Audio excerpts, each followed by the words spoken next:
একটু ভাবুন তো, হঠাৎই মাঝরাতে আপনার ঘুম ভেঙে গেল কোনো কিছুর খটখটানি আওয়াজে।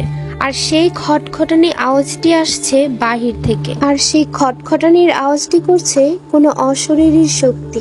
তখন কি করবেন? আপনি কি গিয়ে দেখবেন কি খটখট আওয়াজ করছে, নাকি চুপচাপ রুমের ভিতর বসে থাকবেন?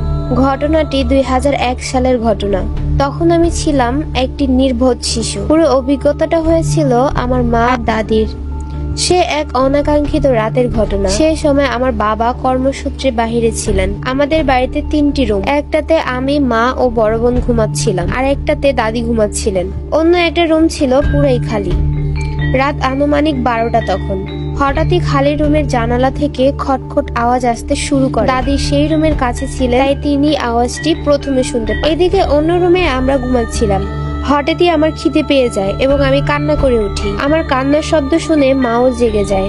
মা জাগার পর তিনিও শুনতে পান খটখট আওয়াজটি। তারপর তিনি রান্নাঘরে দরজার পাশে যান দেখার জন্য কি আওয়াজ হচ্ছে।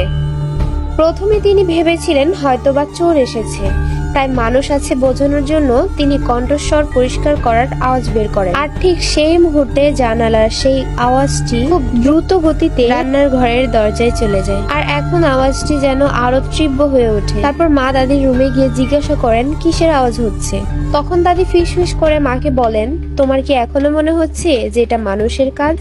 এটা কোনো একটা অশরীরী শক্তির কাজ। যে মুহূর্তে মা সেই কথাটি শুনেন, তার গায়ে কাঁটা দিয়ে ওঠে। তারপর তিনি দাদিকে বললেন, চলো আমরা একটা রুমে গিয়ে সবাই মিলে ঘুমাই আজ। তাই দাদি আর মা তাড়াতাড়ি রুমের ভিতরে ঢুকে পড়ে।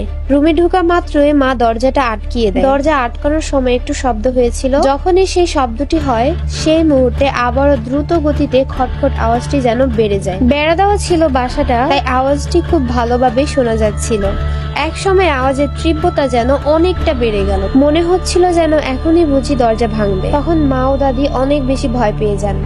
তখন দাদি মাকে বলেন, তুমি তো অনেক ধর্মীয় মন্ত্র জানো, সেখান থেকে সবচেয়ে কার্যকরী যেটা সেটা তুমি জপ করতে থাকো।